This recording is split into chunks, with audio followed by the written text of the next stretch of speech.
Good morning, students. Chapter 15.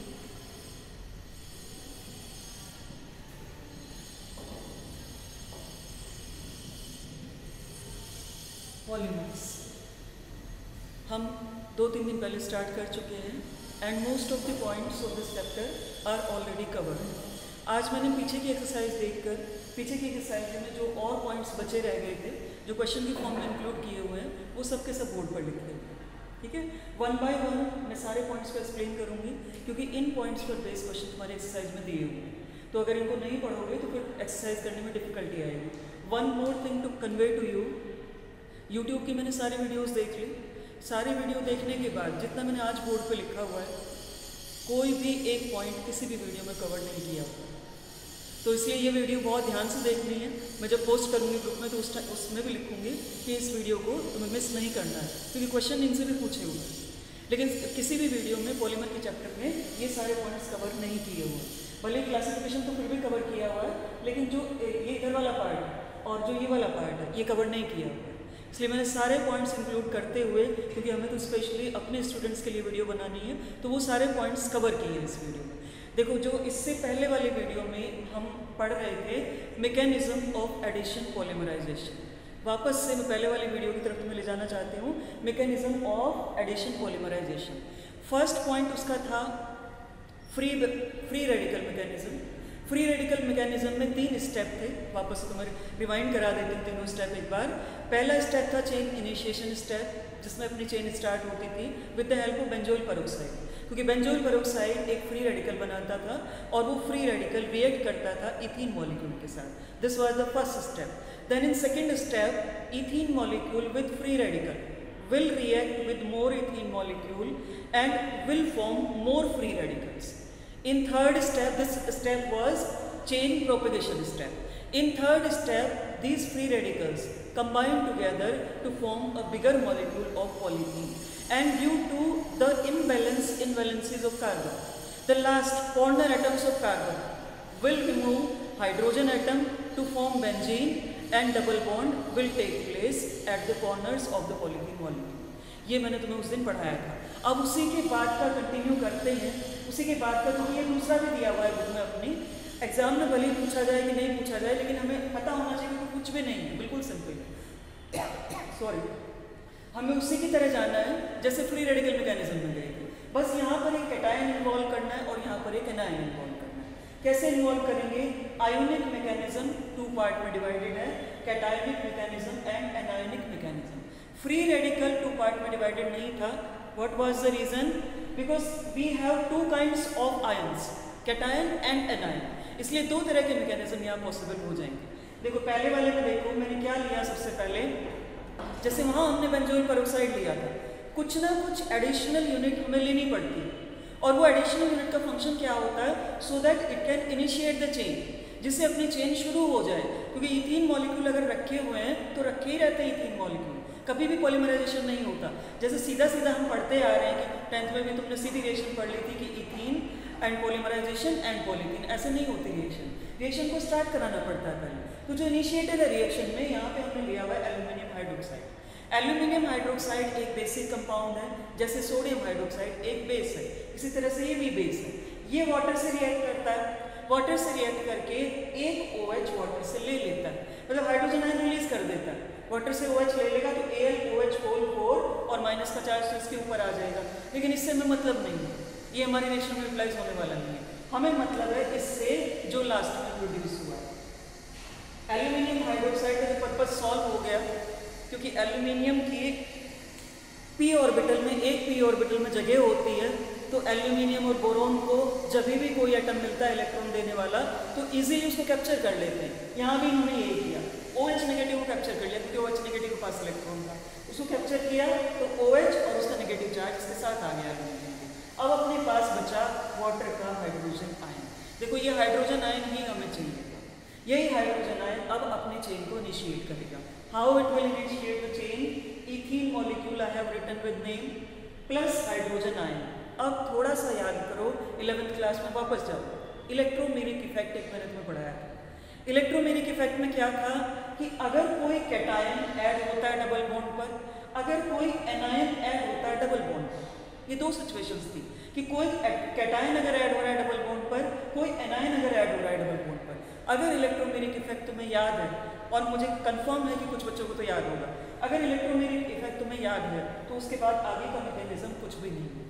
Electromeric effect में होता क्या था, मैं वापस इसको एक बार रिवाइज कराती हूँ, हो सकता है कि बच्चे कुछ प्रेजेंट ना रहे हो क्लास में उस time. H ion will approach to both the carbon atoms. जो H आयन है दोनों कार्बन एटम को अप्रोच करेगा। रीजन क्या है, इसकी मजबूरी है अप्रोच करना, इसके पास इलेक्ट्रॉन नहीं है, कोई इलेक्ट्रॉन नहीं। एक इलेक्ट्रॉन था, वो इलेक्ट्रॉन भी इसने ले लिया, OH आयन ने ले लिया, तो इसके पास कोई इलेक्ट्रॉन नहीं है और ये घूम रहा है सॉल्यूशन के अंदर ऐसे ही जहाँ पे इथीन रखी हुई है। तो ये क्या करेगा, अब कार्बन की प्रॉब्लम क्या है, हर एक कार्बन को दो दो हाइड्रोजन तो मिले हुए बॉन्ड बनाने के लिए, लेकिन तीसरा बॉन्ड कार्बन के साथ बन गया, चलो सेटिस्फैक्टरी सिचुएशन। चौथा बॉन्ड नहीं बना हुआ, चौथा एटम उसको नहीं मिला हुआ है कार्बन को, तो वो कोशिश में रहेगा कि अगर कोई एटम उससे घूमता फिरता मिल जाए तो वो उसके साथ बॉन्ड बना पाए, उसकी 4 वैलेंसी पूरी हो जाए। Because carbon will be satisfied in 4 valency, before 4 valency carbon will be unsatisfied, उससे पहले सेटिस्फैक्टरी सिचुएशन नहीं आती है। और यही रीजन इन रिएक्शंस के होने का, नहीं तो रिएक्शन होती ही नहीं। अब क्या होगा, हाइड्रोजन दोनों कार्बन को अप्रोच करेगा, इसको हाइड्रोजन ने अप्रोच किया कार्बन को, लेकिन वो उसको क्या बोलता है हाइड्रोजन को कि मैं दूसरे बॉन्ड से बंधा हुआ हूँ इस कार्बन के साथ, अगर ये कार्बन मुझे फ्री कर देता है तो मैं बॉन्ड बना लूंगा और मेरा इलेक्ट्रॉन फ्री हो जाएगा, और अगर ये कार्बन मुझे फ्री नहीं करता तो मैं बॉन्ड नहीं बना पाऊंगा। देखो जो अपनी रिएक्शंस होती हैं सॉल्यूशन के अंदर, they are very very fast reaction, and specially in case of free radical, specially in case of cation और एनायन, क्योंकि जो कैटायन, एनायन और फ्री रेडिकल्स हैं दे आर हाईली रिएक्टिव। या तो इलेक्ट्रॉन की जरूरत है, जैसे यहाँ पे जरूरत है इलेक्ट्रॉन की, या इलेक्ट्रॉन की एक्सिस है, इलेक्ट्रॉन देकर वो स्टेबल हो जाएगा, यहाँ इलेक्ट्रॉन लेकर ये स्टेबल हो जाएगा। तो ये इतनी बात इसके सुने बिना दूसरे कार्बन पे ट्रांसफर हो जाता है, दूसरे कार्बन पर गया, अब दूसरे कार्बन को तब तक वो बात कन्वे हो चुकी होती है इस कार्बन से, वो बात कन्वे हुई, इसका मतलब ये वाला बॉन्ड फ्री हुआ, जो बीच का बॉन्ड था वो फ्री हुआ। बीच का बॉन्ड फ्री होते ही इस कार्बन के साथ हाइड्रोजन आया। देखो मैंने साथ वाले कार्बन के साथ हाइड्रोजन नहीं लगाया और तुम्हें भी नहीं लगाना। रीजन क्या है कि साथ वाला कार्बन बॉन्डेड है दूसरे कार्बन से, तो वो फ्री नहीं हो पाएगा इमीडिएटली, हमें उतनी स्पेस देकर चलना पड़ेगा कि इस कार्बन की स्पेस देकर हाइड्रोजन इस कार्बन पर अटैच हो पाएगा। अब हाइड्रोजन तो इस कार्बन पर अटैच हुआ, इस कार्बन की तो 4 वैलेंसी पूरी हो गई, इसको ना चार्ज की जरूरत है ना वैलेंसी की जरूरत है, ऑलमोस्ट सेटिस्फैक्टरी सिचुएशन। अब दूसरे कार्बन के साथ कंडीशन क्या रही, दूसरे कार्बन का तो जो अपना इलेक्ट्रॉन था वो भी चला गया, क्योंकि हाइड्रोजन ने बॉन्ड बनाया, एक इस कार्बन का इलेक्ट्रॉन है, इस कार्बन का इलेक्ट्रॉन। हम एक तरह से ये मान सकते हैं कि ये जो बॉन्ड इन दोनों के बीच में लगा हुआ था ये यहाँ शिफ्ट हो गया और हाइड्रोजन इसके साथ यूनाइट हो चुका है, बिकॉज हाइड्रोजन हैज नथिंग, कोई इलेक्ट्रॉन उसके पास नहीं है, दोनों इलेक्ट्रॉन उसने यही लिए, इसी बॉन्ड के दोनों इलेक्ट्रॉन, ये बॉन्ड बन चुका है। अब जो पॉजिटिव चार्ज है, क्योंकि इस कार्बन का तो गया इलेक्ट्रॉन, और इलेक्ट्रॉन जब जाता है तो हमें पॉजिटिव चार्ज से उसको एक्सप्रेस करना पड़ता है, बताना पड़ता है कि इस कार्बन के पास इलेक्ट्रॉन की कमी है, अगर नहीं बताएंगे तो गलत माना जाएगा, हमारा स्ट्रक्चर गलत माना जाएगा। यहाँ पर हमने पॉजिटिव चार्ज मेंशन कर दिया। रीजन क्या था कि इसका भी इलेक्ट्रॉन जा चुका है इस बॉन्ड के फॉर्मेशन में, इसलिए यहाँ पर पॉजिटिव चार्ज आ चुका है। अब तुम इसे किसी भी तरह से याद कर सकते हो, या तो ये ऐसे याद कर लो कि एक कार्बन पे हम हाइड्रोजन भेजेंगे और दूसरे कार्बन पे हम पॉजिटिव चार्ज भेजेंगे, और या फिर ऐसे याद कर लो कि ये बॉन्ड यहाँ पर शिफ्ट हुआ और इस हाइड्रोजन का पॉजिटिव चार्ज यहाँ पर शिफ्ट हो गया। जैसे भी तुम्हें याद करने में आसानी लगती है वैसे याद कर लो। वैसे है क्या है, it's a representation of loss of electron, कि इलेक्ट्रॉन चला गया उसका लॉस हमने यहाँ पर पॉजिटिव चार्ज के फॉर्म में रिप्रेजेंट किया है। ओके, अब इसके बाद आते देखो अपना सेकेंड स्टेप चल रहा है, और स्टेप के नेमिंग में कोई डिफरेंस नहीं आता। फर्स्ट स्टेप चेन इनिशिएशन, इसलिए मैंने नाम लिखा ही नहीं, फर्स्ट चेन इनिशिएशन, चेन अपनी स्टार्ट हो चुकी है। सेकेंड स्टेप अपना चेन प्रोपेगेशन, चेन अब अपनी आगे बढ़ रही है। थर्ड स्टेप अपना चेन टर्मिनेशन, चेन अब अपनी खत्म हो रही है, पॉलीथीन बन रहा है अपने पास। ठीक है, अब क्या होगा, दूसरा इथीन का मॉलिक्यूल इसके कांटेक्ट में आएगा, ये फिर से highly reactive species, why, because contains the positive charge, फिर से हाईली रिएक्टिव स्पीसीज। अब क्या करेगा, ये वाला कार्बन इसके पास में है तो हाइड्रोजन इसको ट्रांसफर होगा, इस वाले ये हाइड्रोजन का पॉजिटिव चार्ज इसको ट्रांसफर हो जाएगा, मतलब जिसको भी हम हाइड्रोजन दे रहे हैं उसके आगे पॉजिटिव चार्ज ट्रांसफर होता चला जाएगा। हाइड्रोजन तो है ही नहीं हमारे पास देने के लिए पॉजिटिव चार्ज है, तो एक कार्बन को छोड़ के दूसरे को पॉजिटिव चार्ज लगाते जाना है। तुम्हारी मर्जी है, तुम जितना तुम्हारे पास टाइम है उतने कार्बन लगा देना, उतने कार्बन अपने इथीन मॉलिक्यूल में यूनाइट हो जाएंगे। अब देखो जो बेसिक यूनिट है इथीन की वो मैंने यहाँ पर लिखी है बीच में, CH2 एंड मोल N लगाया उसी के साथ, बाकी CH double bond CH2 CH double bond CH2। Reason क्या रहा कि अल्टीमेटली देखो ये भी सॉल्यूशन में ही प्रेजेंट है, कहीं गया नहीं है, उसी सॉल्यूशन के अंदर प्रेजेंट है जिसमें हमने इसको डाला था।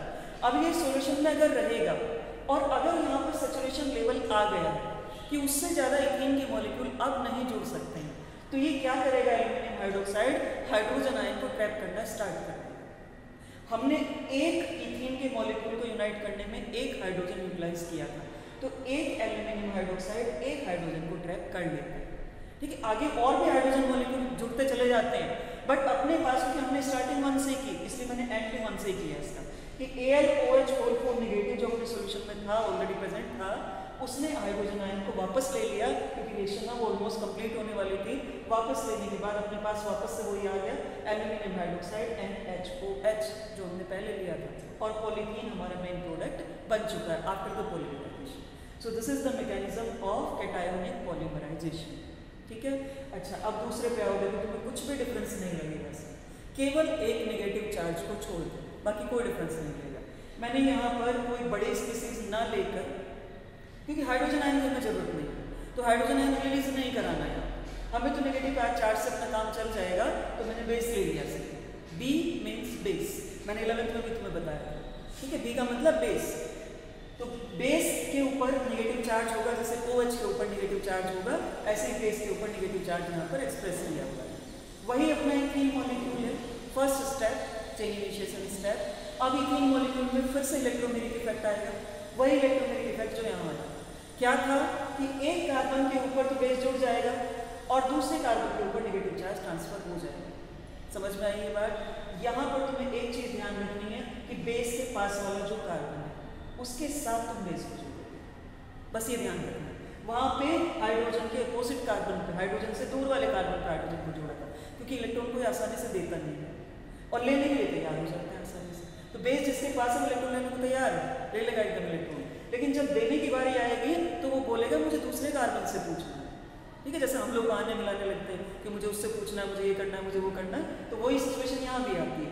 जब इलेक्ट्रॉन देना है तो पूछताछ करनी पड़ती है, दूसरे वाले कार्बन पे जाके हाइड्रोजन अटैच होता है, और अगर इलेक्ट्रॉन लेना है तो यही कार्बन एक्सेप्ट कर लेता है, एक्सेप्ट कर लेगा, इसका इलेक्ट्रॉन दूसरे कार्बन तो चेन अपनी शुरू हो गई है। चेन शुरू होकर आगे बढ़ती रहेगी चेन, जो भी इथीन मॉलिक्यूल आएगा, इथीन मॉलिक्यूल का एक पार्ट ऐड होगा, दूसरे कार्बन पे नेगेटिव चार्ज ट्रांसफर होता चला जाएगा। जाने के बाद फिर अल्टीमेटली जब सैचुरेशन की स्टेज आ जाएगी कि अब पॉलीथीन बन चुका है, तो उस टाइम B को भी अलग कर दिया जाएगा, सेपरेट कर दिया जाएगा, क्योंकि सॉल्यूशन में हमारे नेगेटिव आयन भी प्रेजेंट होते हैं, जो कि मैंने नहीं शो किया यहाँ पे, बट पॉजिटिव आयन भी प्रेजेंट है, जैसे अपना अच्छा आयन प्रेजेंट है सॉल्यूशन के अंदर, क्योंकि बेस अगर आया है नेगेटिव आयन के साथ तो उसके साथ पॉजिटिव आयन भी कंफर्म आया होगा। अगर हमने NaOH लिया तो सोडियम आयन कंफर्म आएगा वहाँ पे, और वो ज़्यादा देर रुकेगा नहीं सॉल्यूशन के अंदर, हाईली रिएक्टिव आयन वो फिर से B को कैप्चर कर लेगा, एब्जॉर्ब कर लेगा, और पॉलीथीन अपना सेपरेट हो जाएगा। ठीक है, तो ये अपने सारे मैकेनिज्म कंप्लीट हुए, free radical mechanism, cationic mechanism, anionic mechanism. One more term is left to explain, वो मैंने अभी तक लिखी नहीं है, अभी लिख रही हूँ, so that you can kept in your mind that this is also very important concept. यहाँ पर मैं उसका नाम लिख रही हूँ, and that is inhibitor.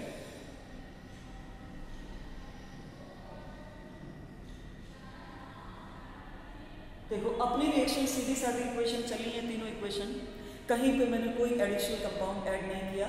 Starting में जरूर लिया था, जो पता था कि इनको ये लिया गया, लेकिन अब जो इनहिबिटर का मतलब क्या होता है, रिएक्शन को रोकने वाला। अगर पॉलीमराइजेशन अपना चलता जा रहा है, आउट ऑफ कंट्रोल होता जाएगा, क्योंकि जब एक इथीन मॉलिक्यूल जुड़ना शुरू होगा तो जुड़ता चला जाएगा। हम चाहते हैं कि हमें पॉलीथीन की अर्जेंट रिक्वायरमेंट है और हमें पॉलीथीन को लेना है एज ए प्रोडक्ट लेना, लेकिन रिएक्शन रुक नहीं रही, चेन रिएक्शन में चलती चली जा रही। हम क्या करते हैं, बाहर से एक और कंपाउंड ऐड कर देते हैं, and that is inhibitor. It stops the chain reaction of polymerisation की चेन रिएक्शन को रोक देता है इनहिबिटर। इसमें एग्जाम्पल लिख रही हूँ मैं यहाँ पर, जैसे C6H5NO2 nitrobenzene is an inhibitor की तरह से यूटिलाइज किया जाता है। हाइड्रोक्विनोन इज एन, ये तुम्हारी टेक्स्ट बुक का क्वेश्चन है, हाइड्रोक्विनोन के बारे में पूछा हुआ तो तुम्हें पता होना चाहिए हाइड्रोक्विनोन का यूज क्या है। कि what is the use of hydroquinone in addition polymerisation. तो तुम्हें पता होना चाहिए कि हाइड्रोक्विनोन हमने यहाँ कहीं भी नहीं लिया, तीनों रिएक्शन में लास्ट में डालना पड़ता है हाइड्रोक्विनोन। रोल क्या है?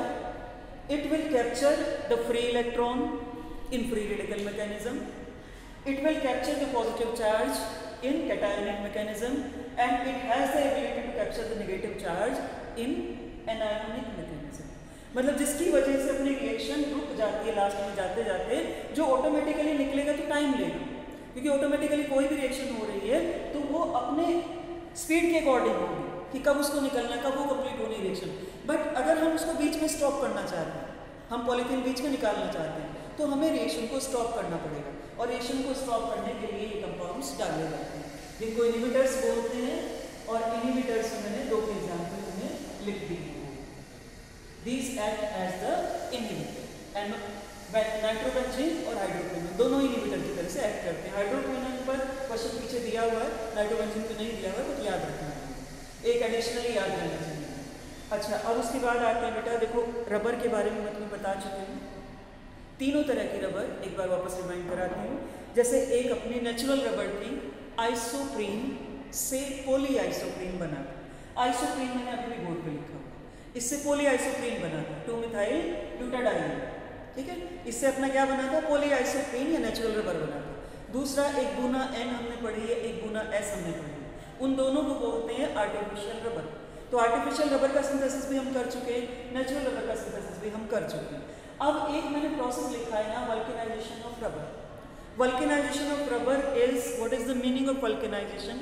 Addition of sulfur atom to the natural structure of the rubber molecule। Natural rubber में अगर हम सल्फर के एटम्स को ऐड कर देते हैं, अब ऐसे ही क्यों ऐड कर रहे हैं सल्फर के एटम? ऐसी क्या जरूरत आज पड़ेगी उनको सल्फर के एटम को एडिशन करना पड़ रहा है? हम साइंस में जो भी करते हैं for the purpose of utilisation. Utilisation is the main purpose कि उसको ज़्यादा बेनिफिशियली यूटिलाइज किया जा सके, ठीक है। जो नेचुरल रबर है, मैं तुम्हें पहले भी वीडियोस में भी बता चुकी हूँ, it is very soft colloidal solution, लेकिन जब इसको पॉलीमराइजेशन किया जाता है तो थोड़ी सी हार्ड हो जाती है।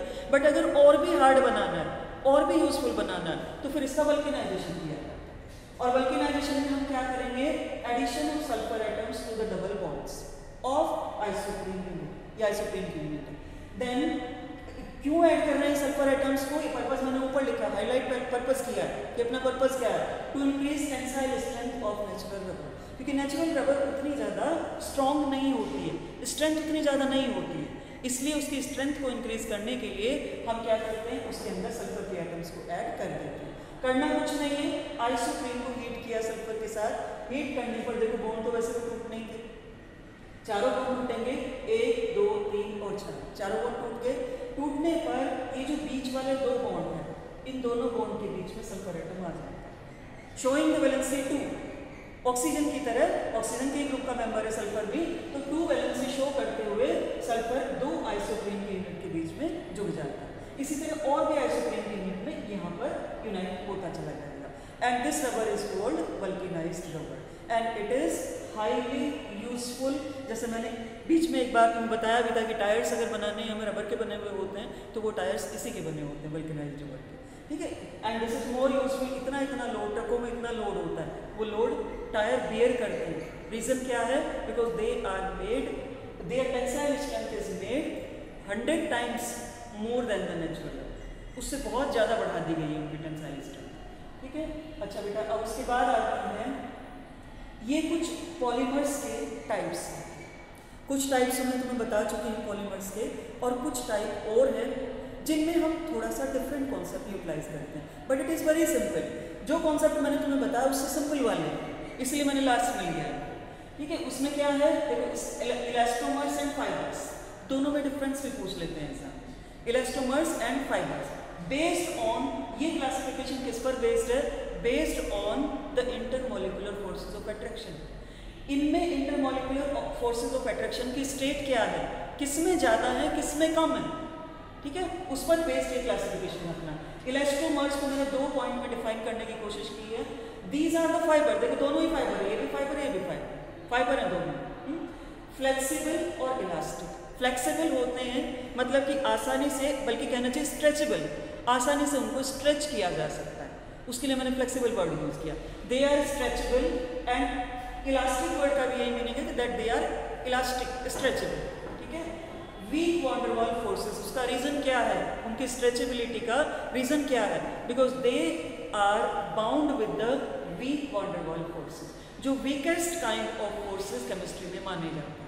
सबसे कम फोर्स ऑफ अट्रैक्शन इन्हीं फोर्सेस में होता है, ठीक है। जुड़े हुए तो हैं एक दूसरे के साथ, लेकिन जैसे ही कोई एक्सटर्नल फोर्स मिलता है तो वो तैयार बैठे हैं अलग अलग होने के लिए। बस यही रीज़न है इलास्टोमर्स कि इजीली उनको सेपरेट आउट किया जा सकता है। Then come to the fibres, जैसे अपने कॉटन फाइबर्स, अपने सिल्क फाइबर है, सिल्क के एक फाइबर को तोड़ के देखो, सिल्क के एक फाइबर को स्ट्रेच करके देखो, you are unable to stretch. जब तक उसको सीजर से नहीं कट करोगे जब तक नहीं स्ट्रेच होगा, ना स्ट्रेच होगा ना कटेगा, जाएगा कहीं नहीं, ठीक है। तो वो क्या है, जो सिल्क है, कॉटन है, वो फाइबर्स में आते हैं दोनों, ठीक है। These are natural fibres, nature ने बनाया उन फाइबर्स में, नेचुरल फाइबर। ये क्या होते हैं, टफ होते हैं, मतलब हार्ड होते हैं, और non elastic, non stretchable, stretch नहीं किया जा सकता उनको। Strong attractive forces, strong force of attraction से बॉन्डेड होते हैं, ठीक है। जो उनका स्ट्रक्चर है, उनके स्ट्रक्चर में हाइड्रोजन बॉन्ड की भी पॉसिबिलिटी है, कोवेलेंट बॉन्ड्स तो होते ही हैं ऑब्वियसली, क्योंकि ऑर्गेनिक मॉलिक्यूल है दोनों ही, कॉटन भी और सिल्क भी। तो ऑर्गेनिक मॉलिक्यूल में जो कोवेलेंट बॉन्डिंग है, कार्बन का जो नंबर है, it is very very high. And both are natural fibres, both are natural polymers, nature ने ही उनको पॉलीमेरिक स्टेट देकर भेजा है। तो जो स्टेट नेचर बनाती है उसका तोड़ हम नहीं बना सकते, ठीक है। ये कंफर्म है, अभी भी इतना साइंस आगे जा चुका है, टेक्नोलॉजी इतना आगे जा चुकी है, बट अभी देखो कोरोना में हम नहीं भगा पाए उसको, ठीक है। इतनी लेबोरेटरीज में रिसर्च चल रही है throughout the world, but we have kept our hands before the nature only. Now come to the next, linear, branched and cross-linked based on the structure. This classification is based on the structure.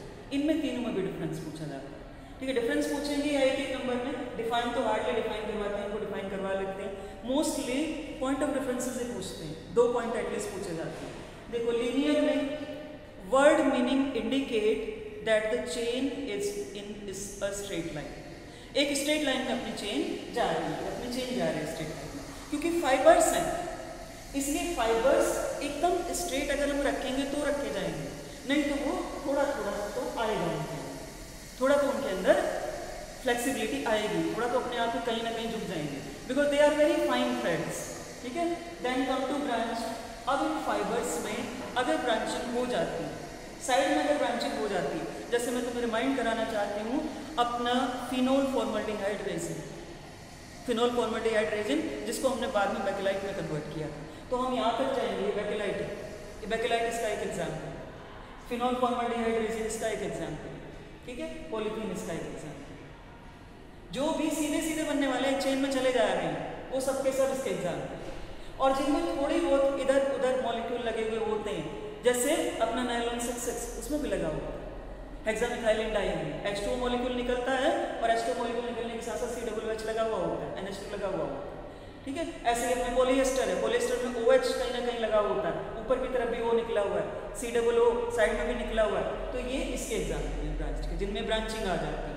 और cross link केवल branching ही नहीं आई है, side में reaction भी हुई है, reaction भी side में हुई है, तो बेकेलाइट इसका एग्जाम्पल, ठीक है।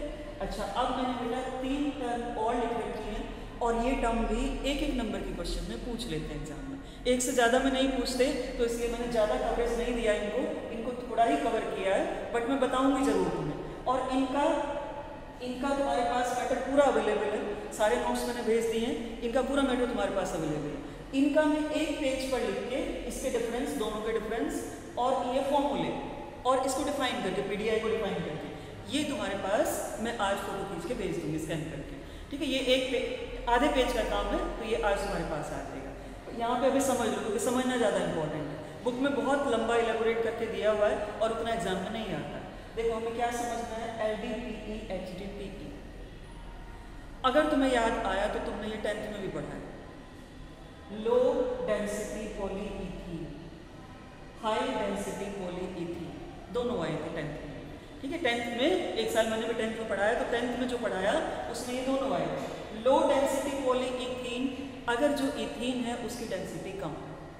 हाई डेंसिटी पॉलीइथीन, जो इथीन है उसकी डेंसिटी ज़्यादा है। डेंसिटी ज़्यादा है मतलब आसानी से अनब्रेकेबल हम मान सकते हैं कि अनब्रेकेबल, और जो ब्रेकेबल है वो लो डेंसिटी पॉलीइथीन।